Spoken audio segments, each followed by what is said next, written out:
I've been expecting you. No one here yet.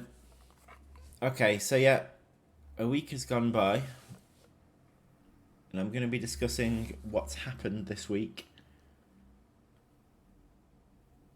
Discussing what's coming in the build. I'll be uploading another build later tonight.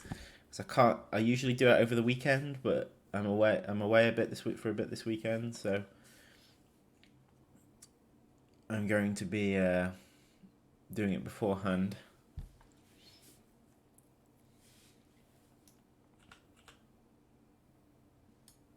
Interesting. Well, they are.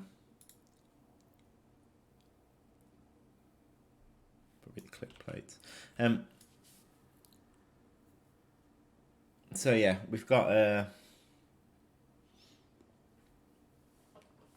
I'll talk about that during the stream, and during the stream also I'm going to be working on another level.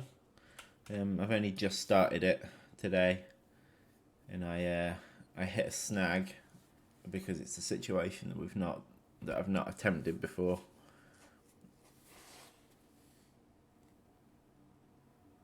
But it was only a snag. In the end, the fix was quite minor. It just took a while to track down. So yeah, I'll start with continuing my work on this level. Some people might have spotted what I'm doing.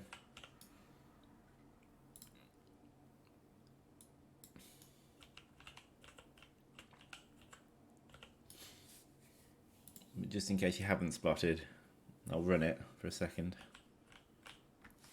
So let's write your blue.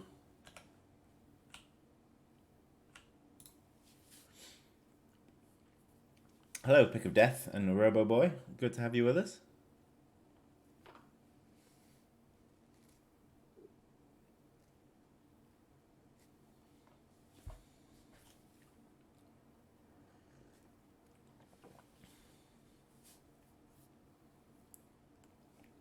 So, this is very early on in me putting this level together. As you can see, the mini-map's locked to the wrong side.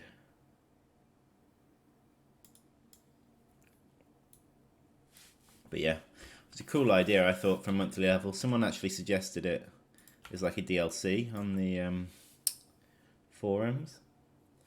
I didn't think it was DLC material, but I did think it was a cool idea, so yep, we're working on this. It's called The Other Foot, as in the shoe is on the other foot.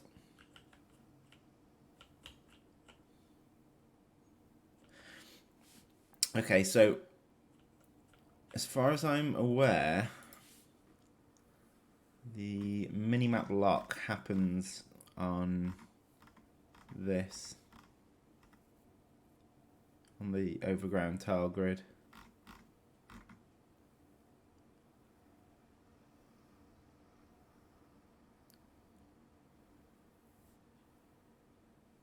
Initial minimap offset top left. Initial minimap offset bottom right. Okay, so my guess is that these just need to be moved to the other side.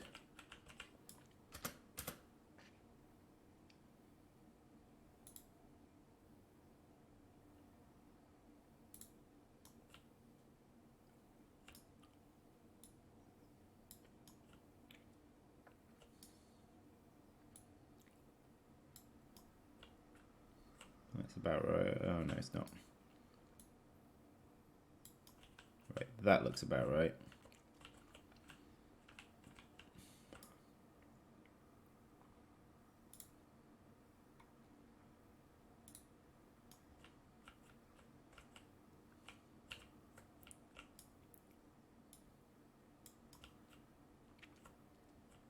Difficult to see from up in the sky. Right, I think that's right.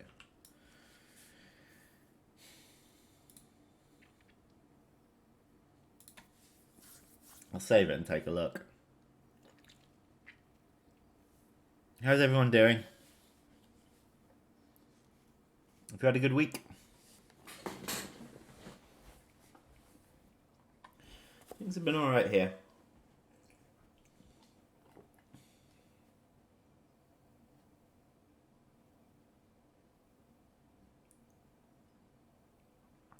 The development has tootled on.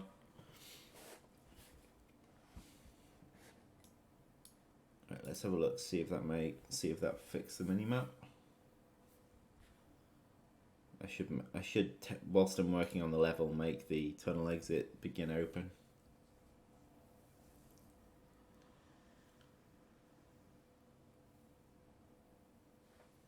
Got a bunch of tests through.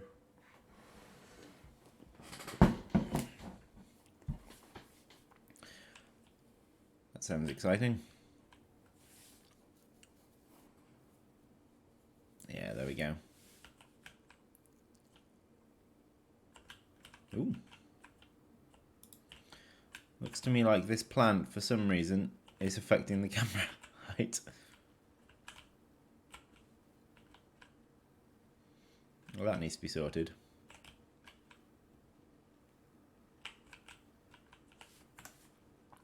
But yeah, that's working.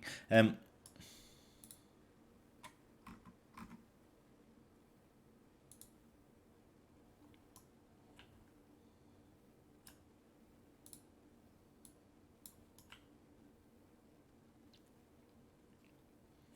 just going to turn the tunnel exit on to open.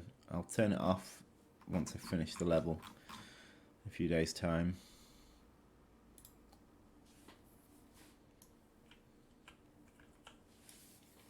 Okay, so in order for this to make sense, we need to give the player an opportunity to build up their colony whilst it gets tested, I guess. Now, the enemy colony doesn't have the same... It doesn't have the tubes like the player's first colony had. So I'm pretty sure all tests for this colony are going to consist of dropping creatures into the... oh,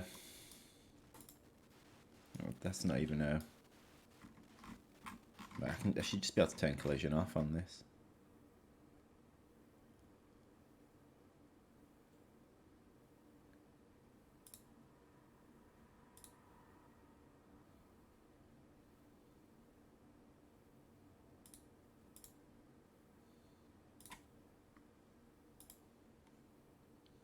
The same with this one. Let's try that, see if that makes any difference. Yeah, that's worked.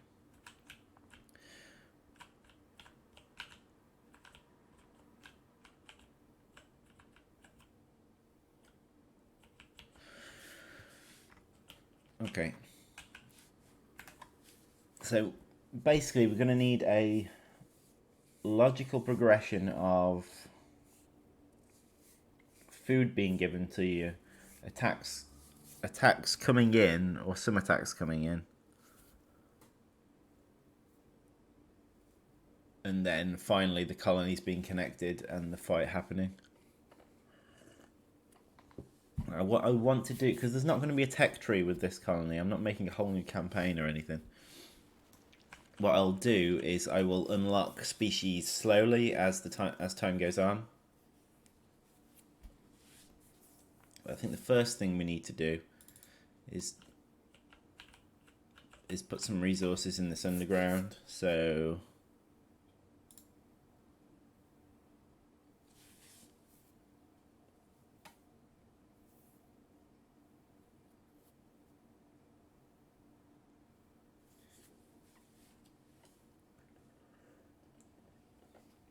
I don't think it needs many, but it could do with a few, I think.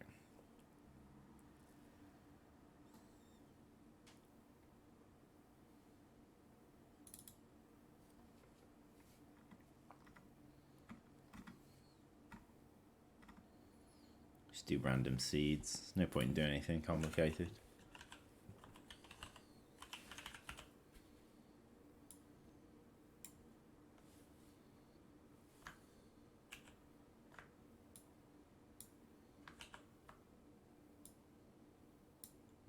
This 100 grid's not particularly useful when doing this.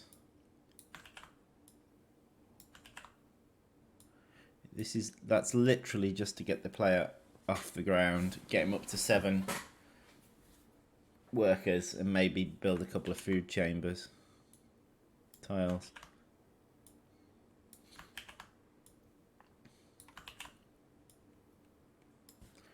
Then what we will do is we will also put a load on the surface to start with.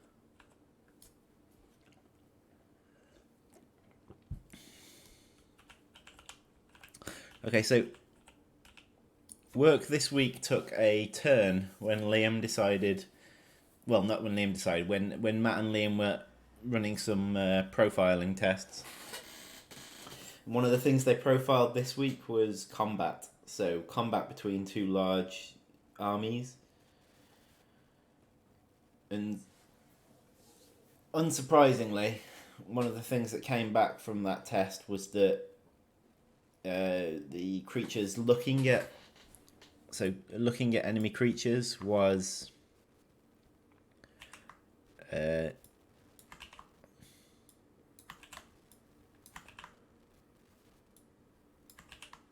causing some issues.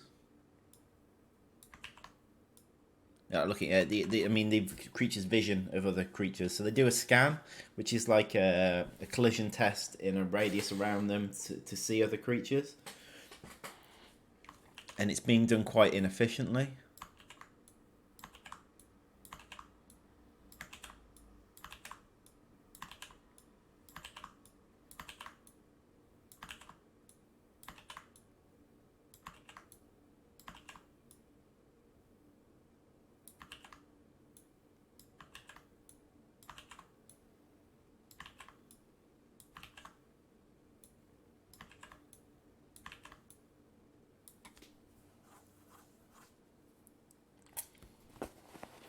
Yeah, so it's those situations that'll that the inefficiencies will kick in, like in Battle Arena when you had huge armies fighting each other. But there's improvements we can. Any improvements we make will filter through to any size of armies fighting each other. They're just more noticeable the more you have.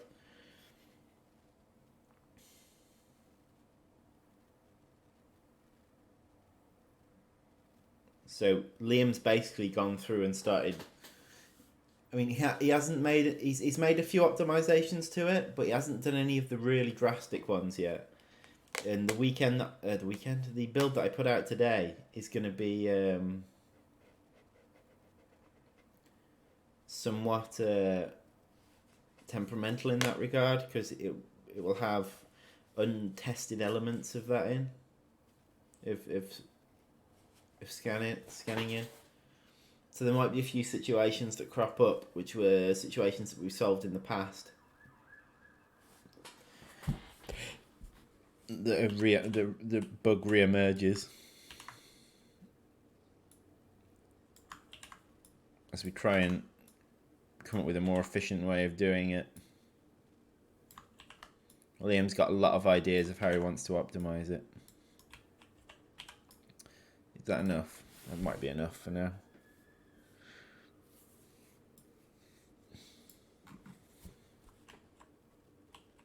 It's so hard to see the seeds on the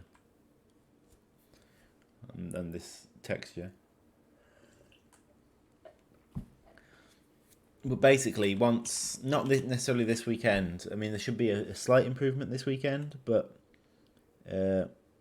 probably next weekend when I put out a build, then there should be a noticeable improvement in it. Or maybe it will be noticeable this weekend. I don't know.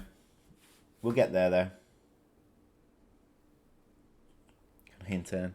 We're not really set up for interns. Yeah. We don't have a central office.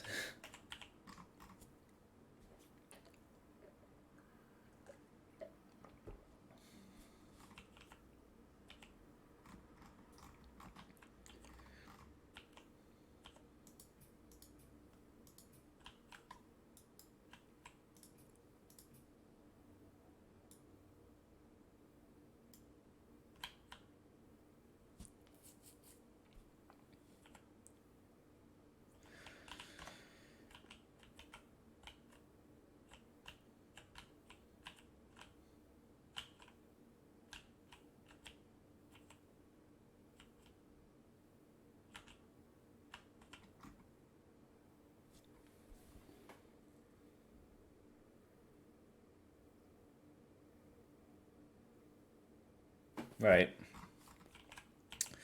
Okay. So what do we want first?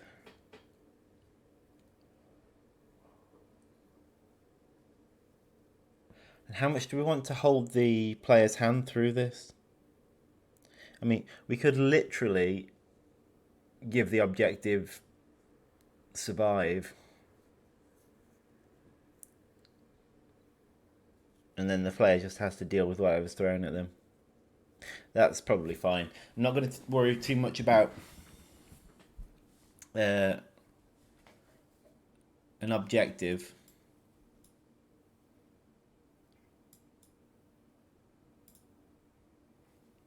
At the moment, I want to start getting the level coming together. So we're going to need some mechanisms here.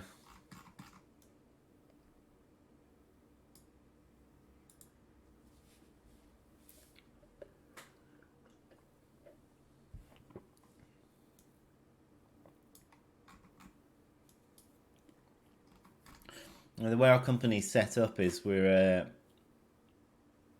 all work remotely.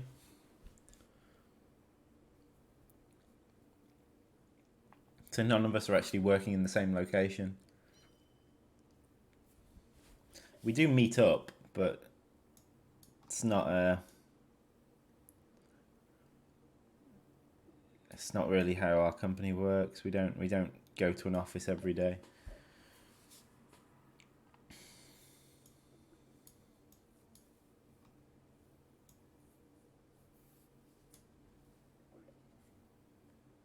All right, Daniel Sly. Good to have you back with us. I don't know what I'm looking at there. Okay, so some of this is going to be necessary, not all of it.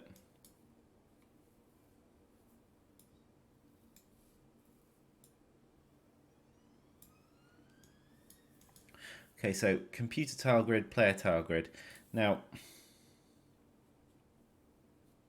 I'm going to rename this variable because it's clearly named wrong, but we're going to have a think about it.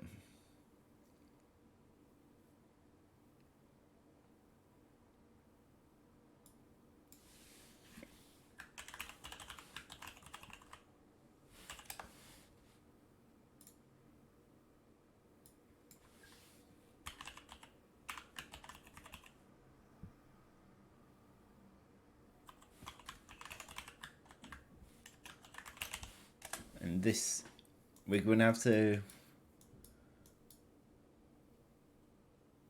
be quite careful about this. Right. These food spawners,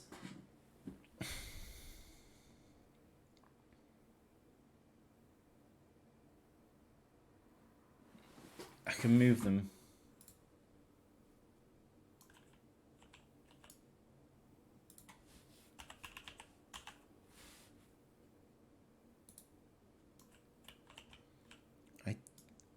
Yeah. So the enemy colony here doesn't need food spawners, I don't think. I'm not really sure how I want to do the fight at the end.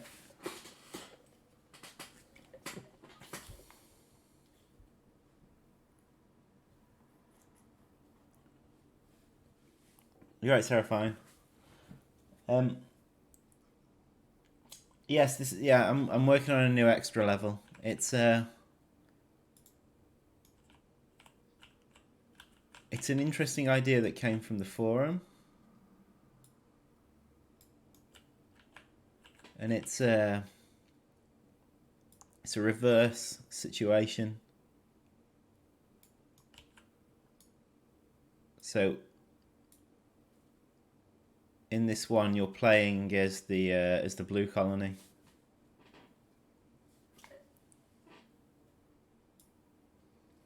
So I guess you call it a what if scenario.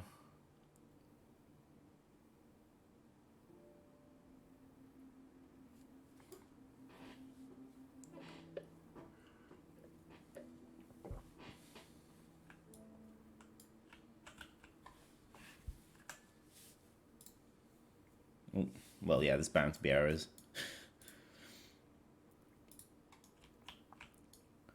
not sure how many triggered food spawners I actually need.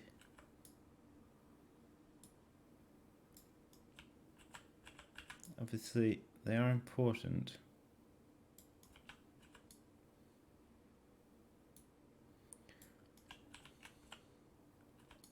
To have some. It's 1, 2, 3. I'm going to put this one over on the enemy colony, because then it will follow the same logic as... yes, the blue colony have army ants like it does in the campaign. So this should give you an opportunity to play with a very overpowered unit.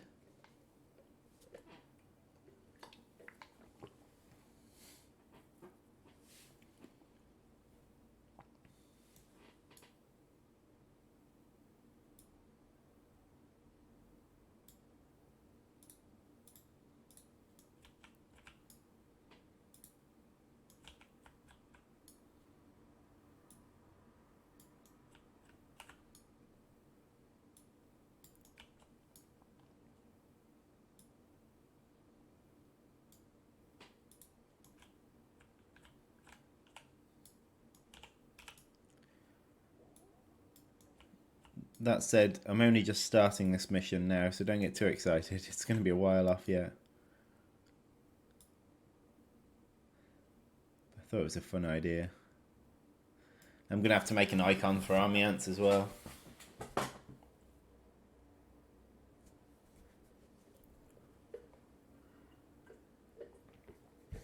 I think I'm going to have to make the cost of army ant mages quite high in order to stop them being the only unit you build.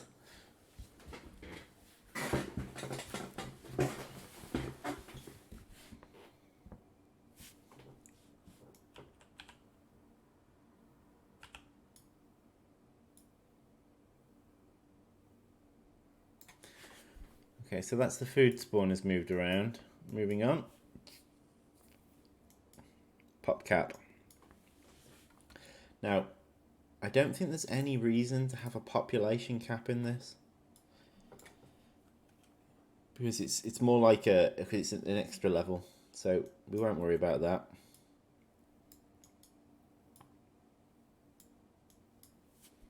Set timer by function name.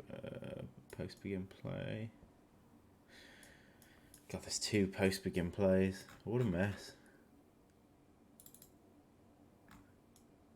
This will come from copying and pasting. Yeah, it's just getting a reference to the tug of war widgets. Okay, so this isn't necessary. EotU formicarium game state. We're not actually in the formicarium.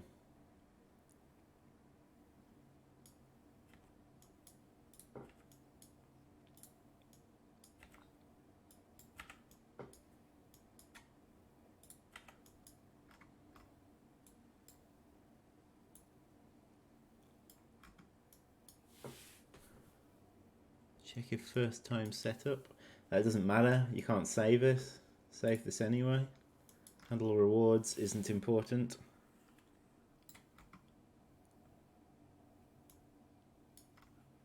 Okay.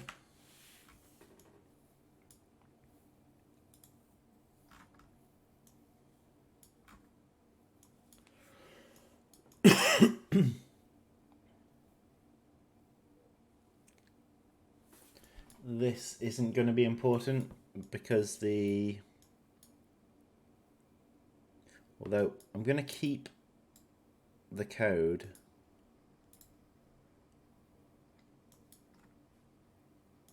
because I will need to do that when you connect the, although that'll probably already be there. Reset, reset no. Fade. Right, gate 3-1, that doesn't matter.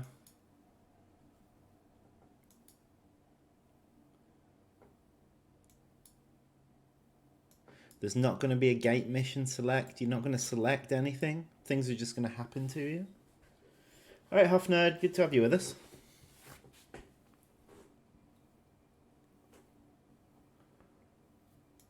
I'm stripping stuff out that doesn't need to be here at the minute.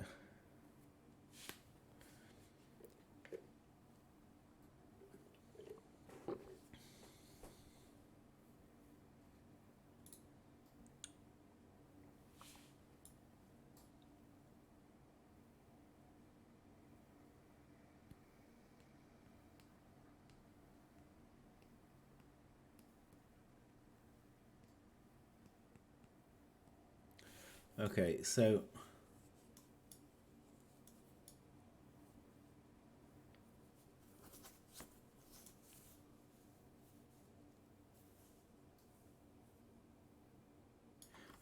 this is activating gate missions, which isn't necessary.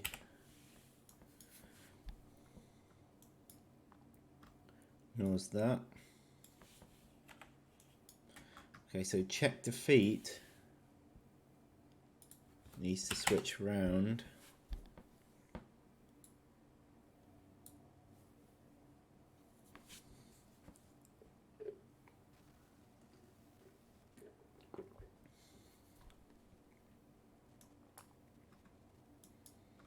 Check victory of gate 3.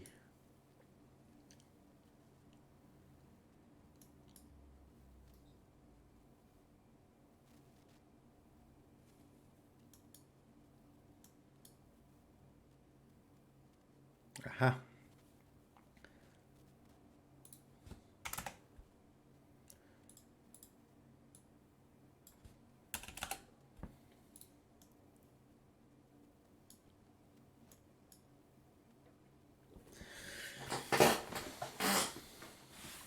Okay, so the objective there is domination.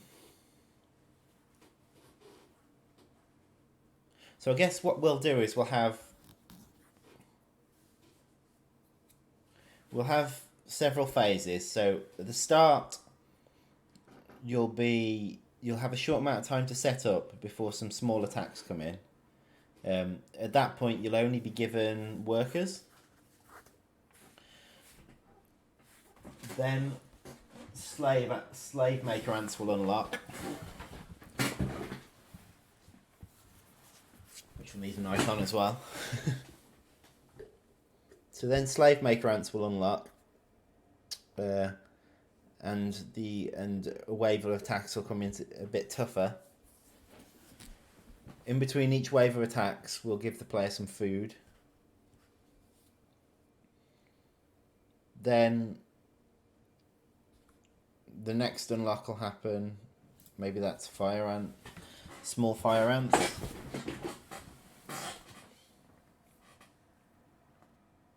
Then trap jaws. Then finally army ant mages. Not fire ants, sorry, I meant army ants.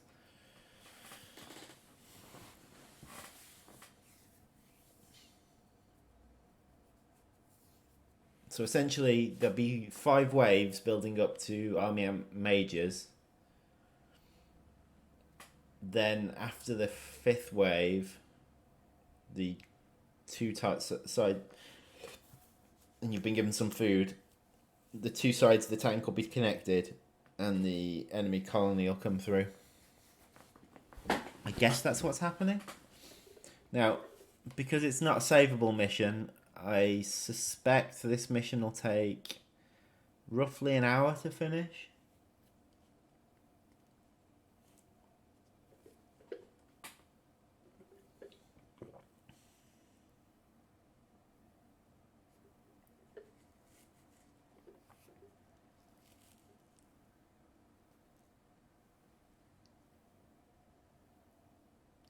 Yeah, I've got some fun ideas.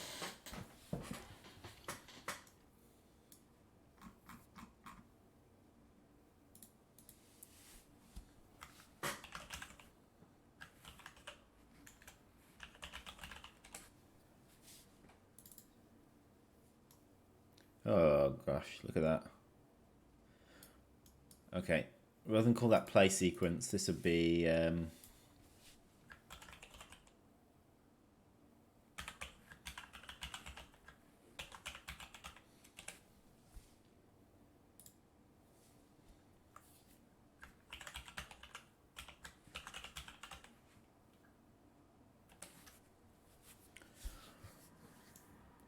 okay, so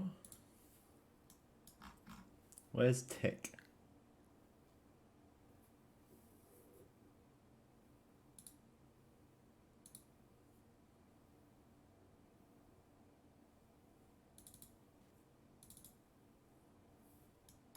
Oh, he's got sub. Yeah, it's not surprised me. This is going to be a weird one because we're going to be hacking away at the code from the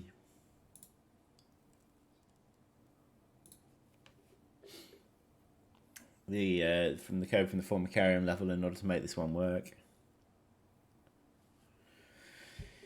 Okay, so yeah, I was saying before, Liam's decided to optimize the load of the scanning code, so basically the creatures looking for other creatures. So there's a real opportunity of some very strange behaviour coming with the patch I'm going to put out tonight. Now, if it turns out that something horrific's found that we haven't spotted, I can roll the patch back and get a fix out on Sunday, but there probably won't be a fix until later on Sunday.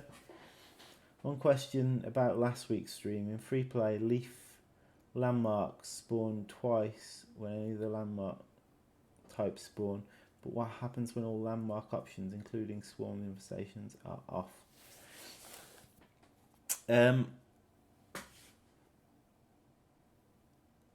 Right, I believe the way I don't think I did that in the end. I thought I was going to do that, and then I didn't. I think in the end I just increased the landmark spawn rate slightly. I didn't even increase it that hugely. There's possibly a bug there. If we wait for this map to save, I'll have a quick look at the free play director. And the landmark spawning. I mean, the way landmark spawning works is it alternates. So it spawns one leaf landmark and then one normal one leaf one normal one.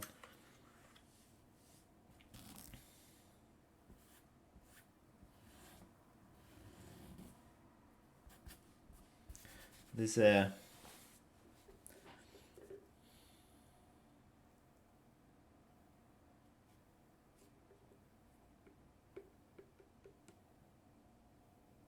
my guess is what happens is when it's meant to spawn another landmark, it just doesn't. So my guess is the leaf landmarks remain exactly the same quantity. Can't be sure though. At some point I want to get enemy colonies into free play.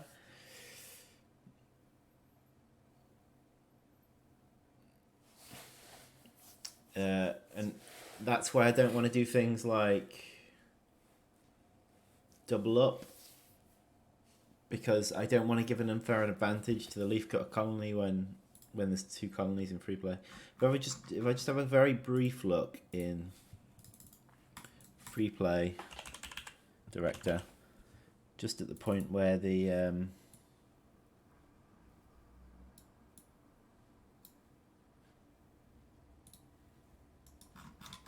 landmarks spawn.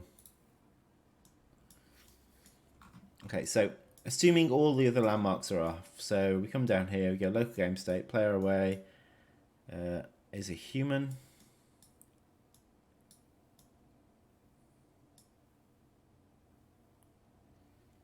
Okay, so first of all, it's checking that only the human, if a human is looking at the surface. If a human is looking at the surface, it fails the spawn and tries spawn again in a second. Moving on. It clears invalid landmarks. Moving on. So there's a quantity of landmarks to make. While there's a quantity of landmarks to make,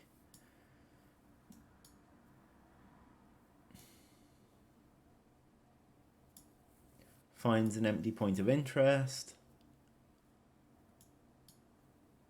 Loops through them until it finds one.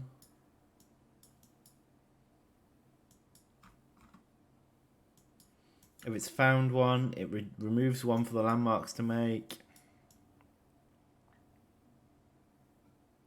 Else it just turns landmarks to make to 0. Okay, this is the thing that alternates it. So if spawn leaves, let's say spawn leaves is false here, goes through the spawnable landmarks.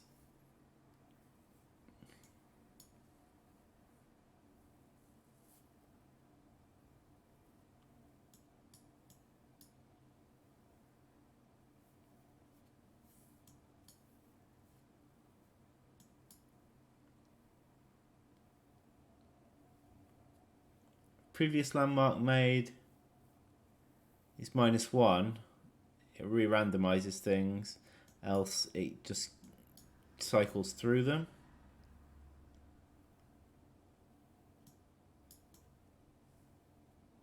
Spawnable landmarks. Print string landmark is incorrect. So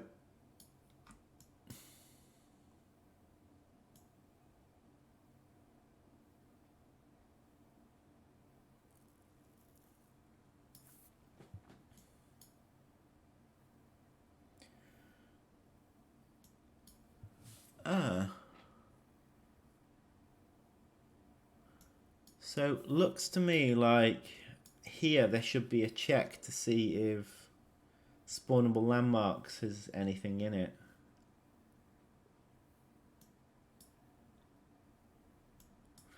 My guess is what that'll do is it will throw up an error in the editor, but in the game it won't actually do anything.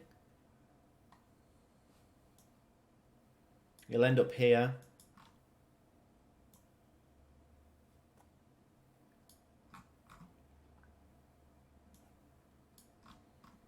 It'll still have -1 from the landmarks to spawn.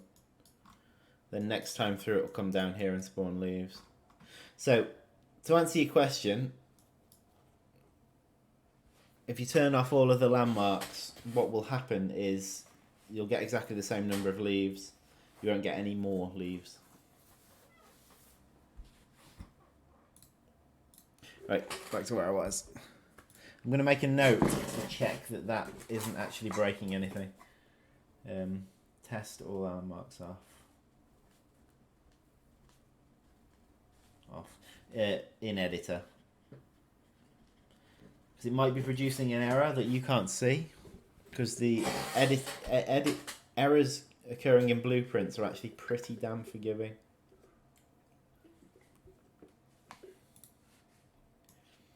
So I will test that, make sure it's not doing so.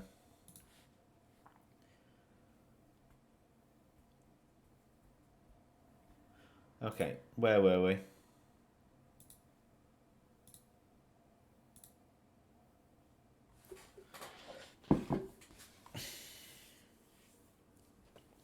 Right, how do we want to do this? Timers, I guess. Timers dead simple.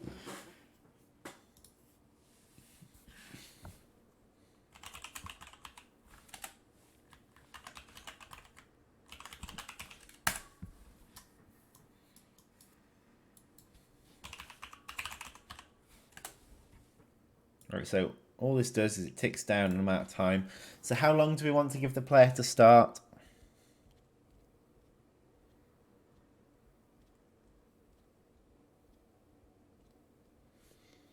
It'd be nice if we could start this ticking as soon as you've tunneled out the surface as well. So you can kind of get an idea of what's going on before things start to happen. So I'll look at doing that in a moment. But once you've tunneled to the surface, I'll give the player a minute before I start doing anything.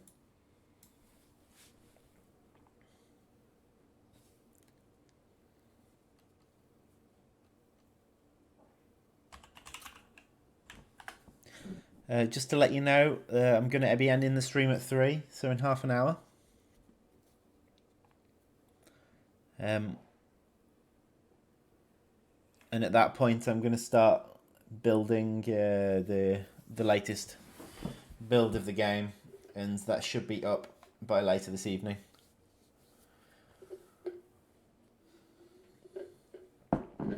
We'll make sure we keep you informed on social media when I do put it up. So I'm going to work on this level for another 20 minutes, and then I'll spend the last 10 minutes talking about what's coming in this build and what people have been working on in general.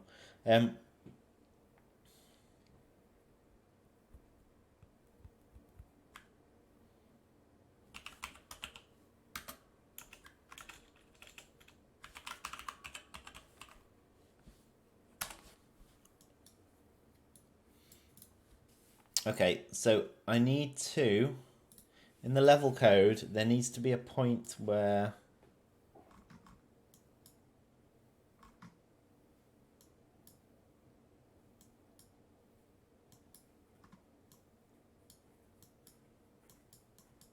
what is this?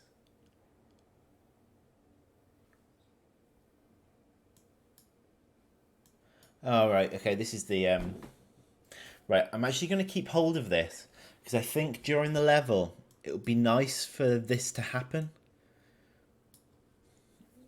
I may even add like a sound of the other, of the ants being put into their new home. So you know when that sort of thing is starting to happen.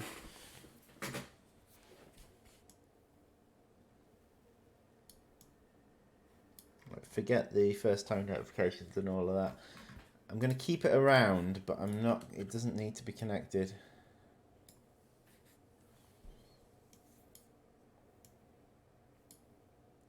So we got formicarium game mode. Right, don't need this.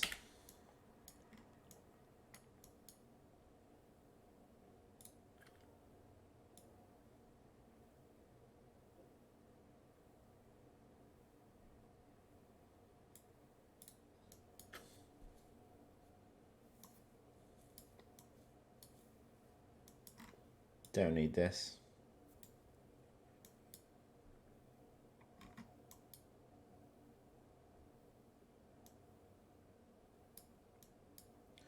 Though that narration might be fun to have.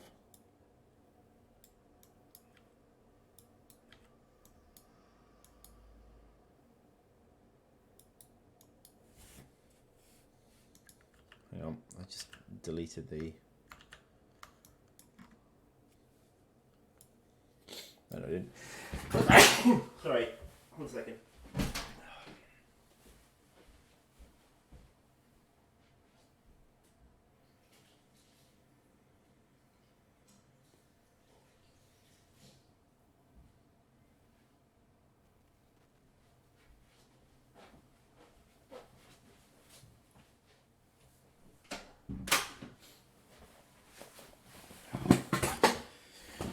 I had a bit of a cold.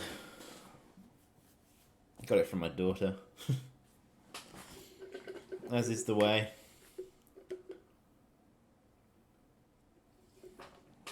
She doesn't half like to sneeze on me.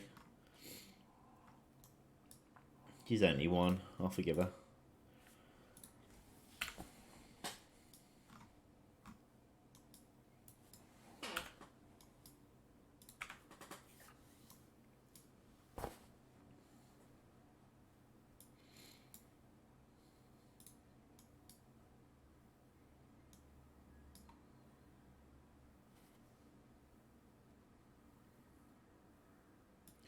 Okay.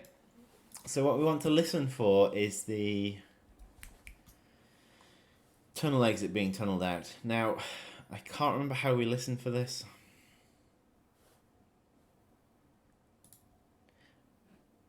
It happens on some levels. It definitely happens on 2-1. Because you get the as soon as you tunnel the exit out, you get those fruit to be found all over the beach. But the ants must remain cautious and choose their trails carefully.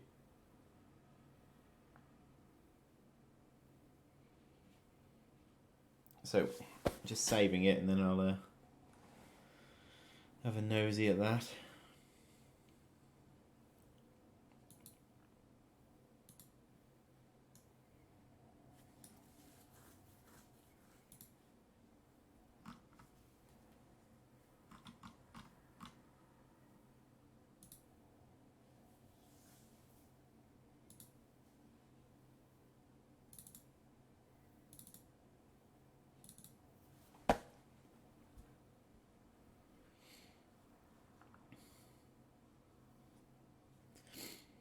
Three one has something where you place a marker on the surface for the first time and it triggers something. But 2-1's got the tunnel tunneling out, triggering something. I'm just going to see if it's directly referenced, because it might be.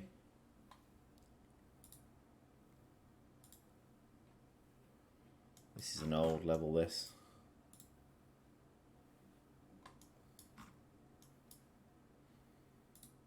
What's it called?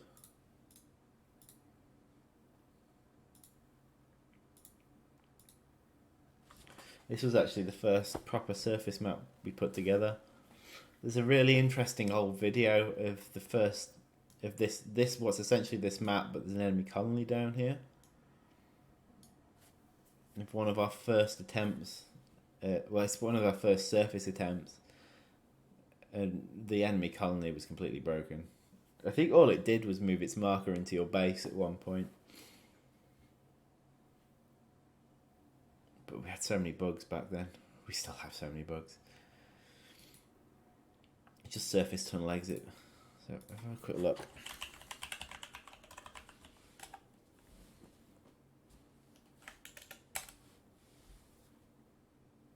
No, it's not directly referenced. Okay.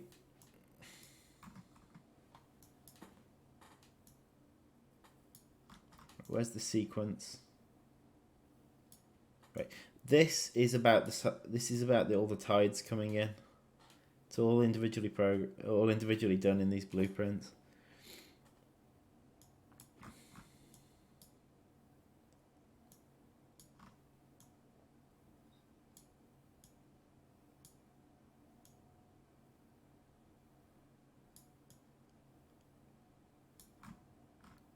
Patrol points.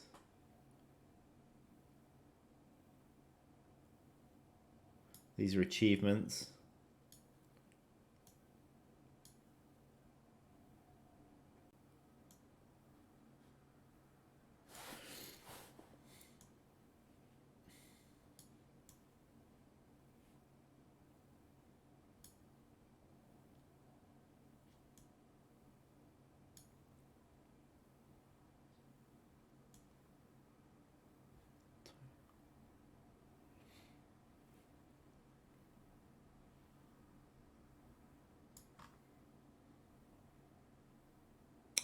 It's hard to find it.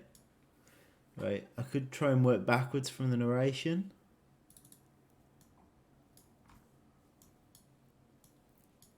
To the surface.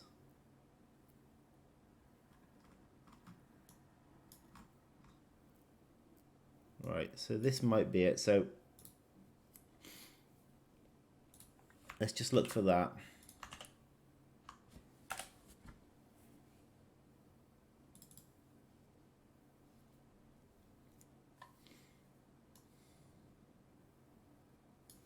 Here we are. Underground exit. Exit state.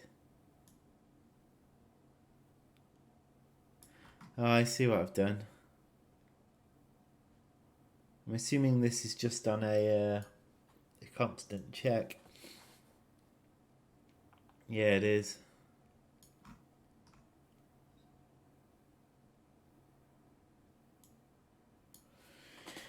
Yeah, I can do that.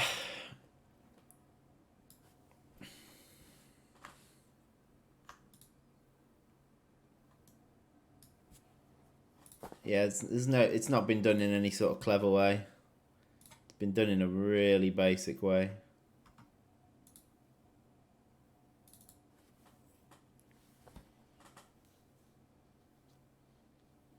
Right, Pagtane. It's been quite late recently. Do you mean the stream's been quite late?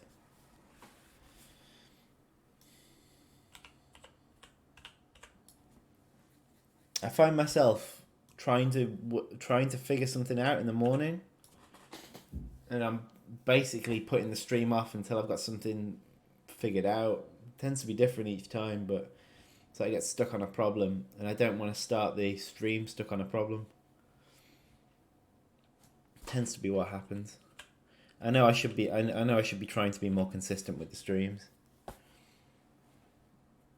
So far, I've managed consistent Fridays for quite some time.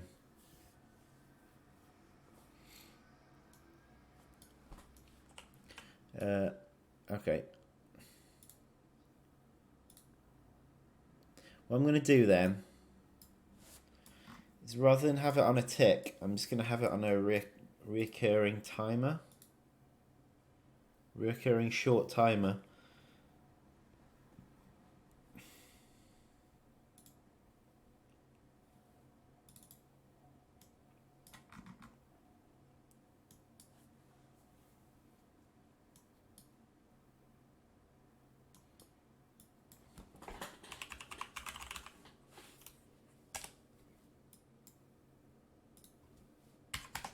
One second timer, looping.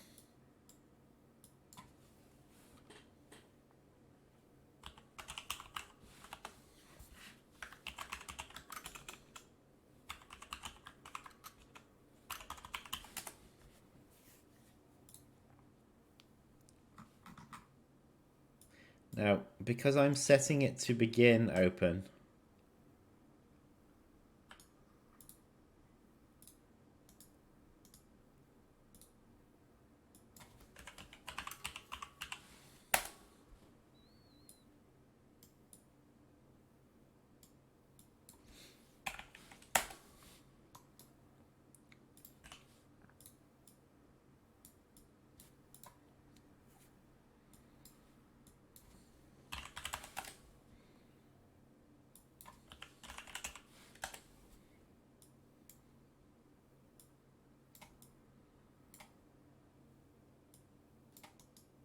this should trigger pretty much immediately.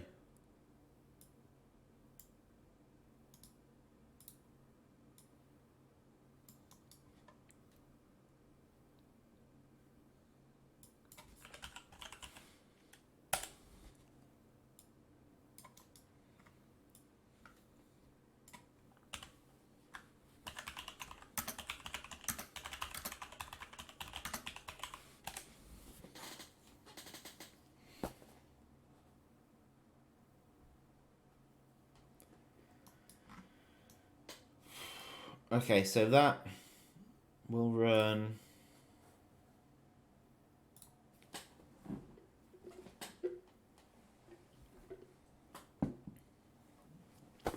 Saving takes ages. Right, I'm going to start then taking you through some of these things that are coming with the next update. What's been happening this week.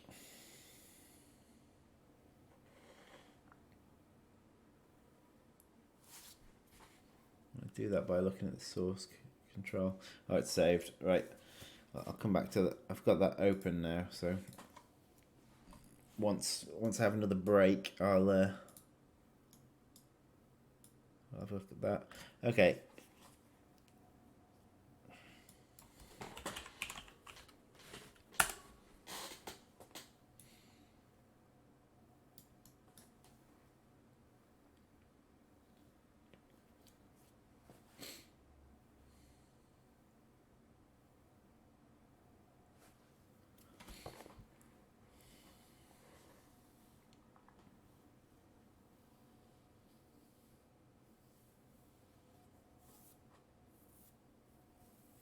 Now, I don't actually want to play with this.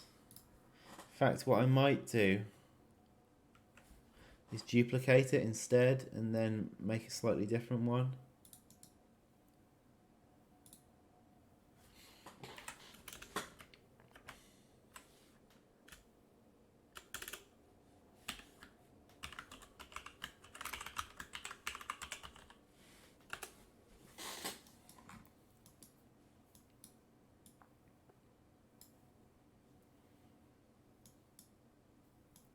So in this, there doesn't need to be that.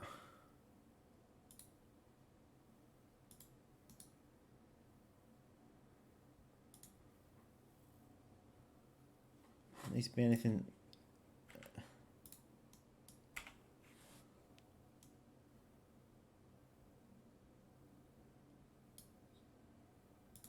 Need to be any bridge attack or gate attack.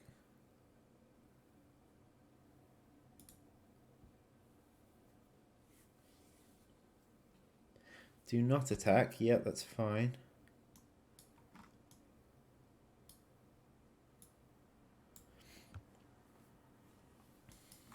Okay, so what's this?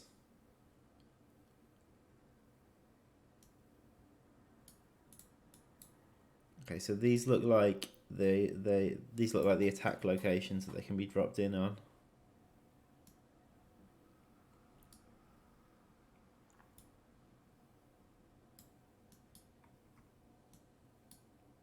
This is a bridge attack, which we're not doing anymore.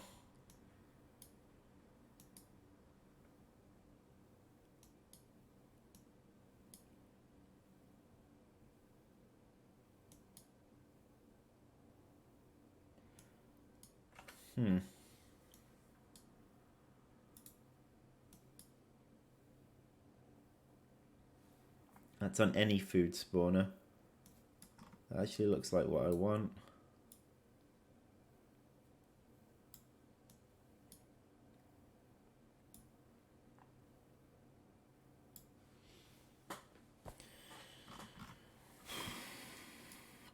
So I'm guessing this is not what I want.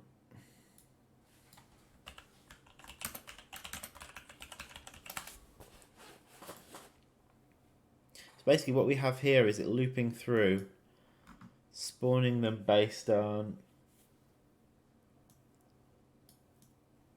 what? Random point on large creature nav mesh. That's a bit funny, that one.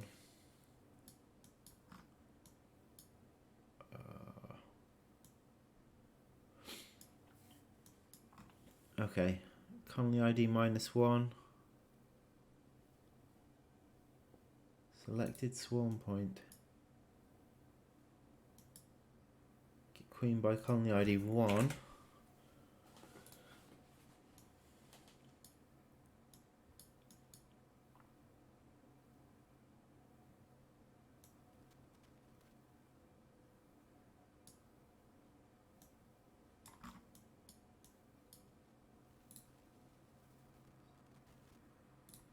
Okay, right.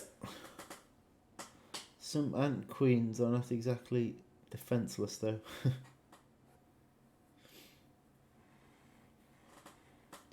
Yeah, it's true. Some can defend themselves. Not in our game at the minute.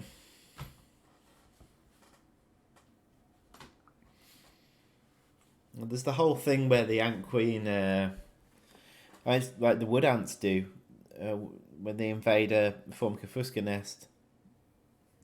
They actually invade it and kill the queen, so,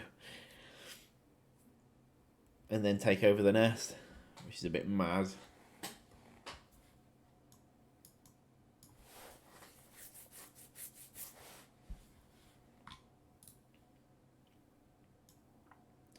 Okay.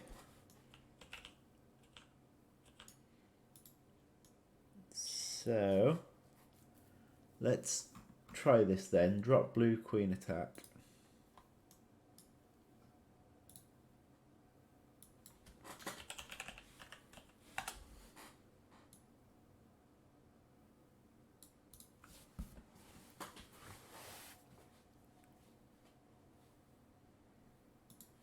Five. Okay, so this is really early on, and you're only going to have formicarium workers to deal with it. So let's, for the moment, say 3. 3 what? Something very basic.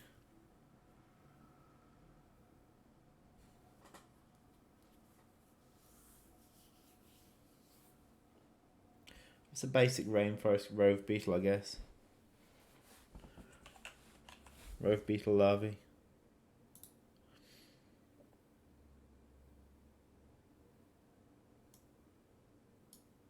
Okay, to speed things up, I'm just gonna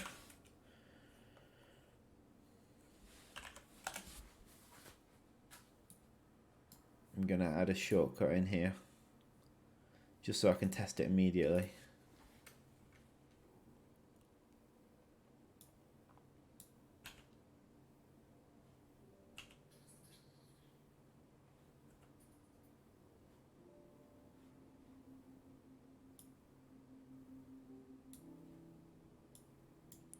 This looks like it's working fine.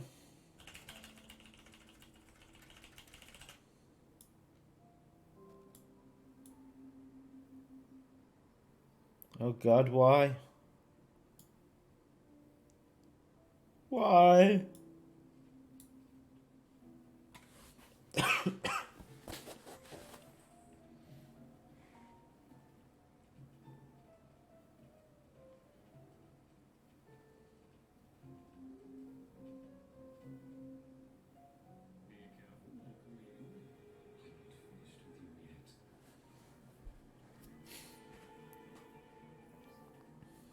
I need to make it so the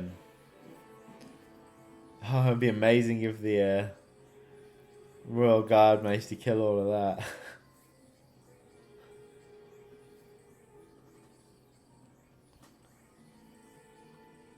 Go on, Royal Guard. You got this.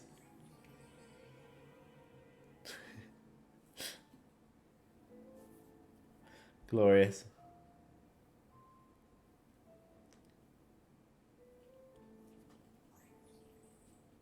Or a beetle mass migration.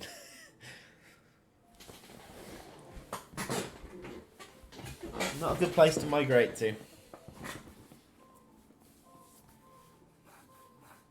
The Royal Guard are so powerful, aren't they? Well, they're designed to be like an emergency measure.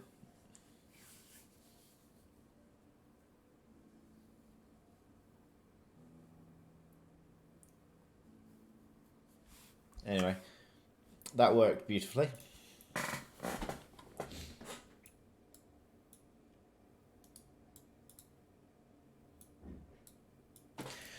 You know, I could even use the audio samples from him just dropping stuff randomly into the formicarium at the end of levels.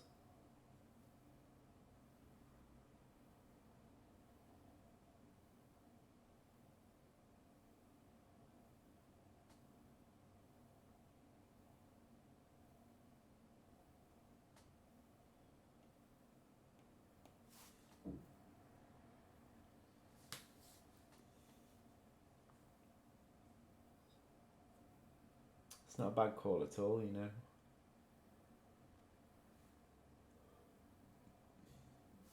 Anyway, we're running out of time here. So, today we managed to make a start on another level. Quite an interesting take, hopefully. This one should be a lot of fun. Hopefully people will enjoy it being a bit differently.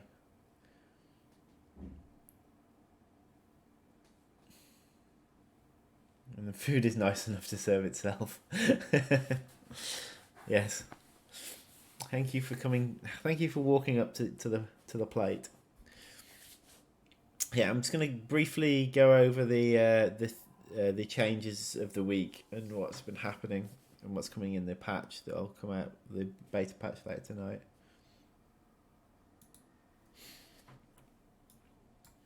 Okay, so since last week, I think I put a emergency patch out on Sunday, was it? Sunday morning? To deal with that crash. So 26th.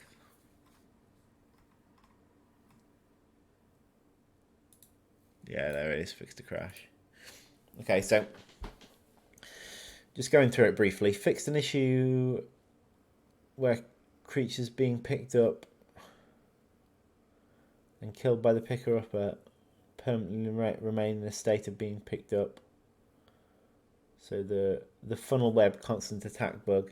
Okay, so this is ants that were stuck attacking where they killed a funnel web. So that one's been fixed. Fixed a bug with markers and ants being in the enemy nest. With markers. Alright, this is yeah, there was another bug where ants were freezing in your allied nest in Brood Sisters. In certain situations, so certain moving markers around or cancelling markers when you're in there. There were certain situations which caused that. Fixed an issue with flickering, with flickering darkness underground. I think it was just underground, but that was something to do with moving static meshes and some sort of rendering option. So a visual issue has been fixed there. Fixed some aesthetic issues on the Crucible, although I still think there's some left to go. Substantially reduced the cost of rendering the big spiky plant. So the rainforest plant, the big red thing. That's been optimized a bit, so that should no longer cause so much drain on people's systems. Okay, so changes to movements to avoid creatures bouncing off each other. So this one's the woodlouse bug, or you could get it with other creatures as well, where a creature would move and teleport back, so it looked like it was kind of vibrating on the spot. That's apparently been fixed. And we've also decreased the collision sphere of the woodlouse as well.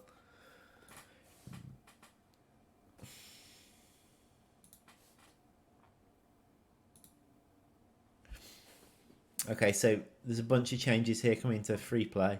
So small creatures now cannot invade until half the time where the larger creatures can invade. So larger creatures were already blocked from invading for an amount of time. Now small creatures will also be blocked for less time, but still an amount of time. So you won't get small creatures invading immediately.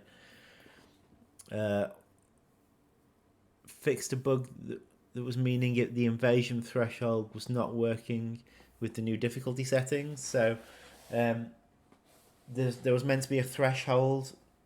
There is a threshold where you're allowed where creatures are not allowed to invade, but it's meant to be better on easier difficulties. But it apparently wasn't hooked up correctly, so that's been fixed. So now on easier difficulties, it'll be longer before you can get attacked. Here's some dramatic changes here coming to free play. So massively reduce the chance of passive swarms invading. By massively, I mean an order of magnitude lower. So swarms spawning earlier in the game will be hugely less likely to invade your nest. Slightly reduce the chance of aggressive swarms will invade. So that's down from about 70% to 60%. So aggressive swarms will still invade quite frequently, but slightly less.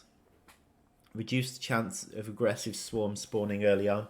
So the way it worked is like there's a probability of them spawning, and it got increasingly as time goes on. Now at the far end of that, it's still the same, but at the lower end, so this linear chance increase is now more steep. So at the beginning, it's much less chance that they'll spawn, and then it works its way back up to where it was at the end. So again, aggressive swarms much less likely to be spawned early on. Neutral and defensive swarms have had a reduced chance to invade. Again, this is quite a big drop, so this is like reducing from 5% to 2%. So their chances to invade are lower.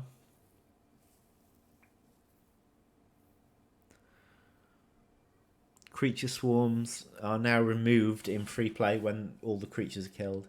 So if you wipe out a swarm, it will wipe out the swarm completely. So you won't constantly get a stream of creatures of the same type coming into your nest, like every minute or so as they respawn. Once you kill them all, it deletes them.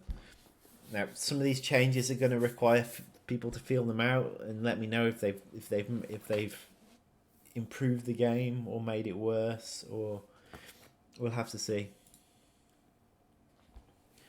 I've also increased the nest avoidance distance, so the distance that enemies can't hang around your nest, up from 700, which was pretty much just only covering the nest entrance, up to 1,700.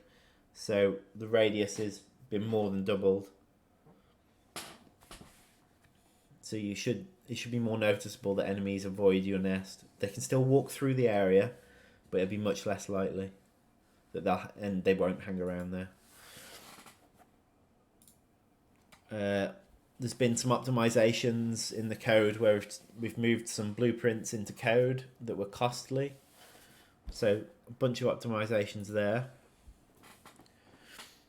I've added in a minimap ping on Brood Sisters and a message when your ally is attacked.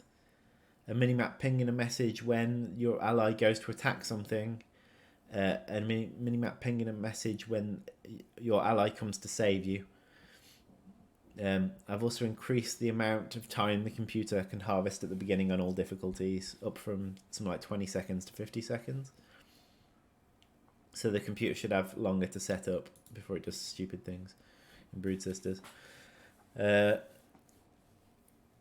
check added to climbable UI overlay. Okay, so there's been 2 crashes which were exactly the same thing this week, and I've basically just added in a flat check to make sure that crash can't happen. And it was to do with displaying the food values of some plants. That should be done now, but let me know if you get a crash again. Fixed an issue where the vines could appear harvestable on inaccessible tiles, so that no longer happens. I need to speed up because I've got to go. Extremist victory condition now works, so that wasn't working before, and you get a reward if you win on extremists. Scan optimizations are coming in, including auras. So there's going to be some changes to the way the auras work.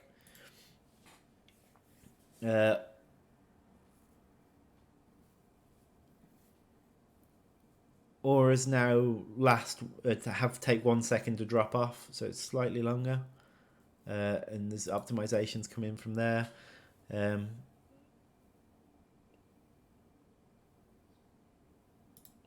Another crash has been fixed in creature, but I think that was introduced by recent changes, so you don't need to know about that. Fixed an issue with minimap accessibility. That was literally just to do with the thing I've done today.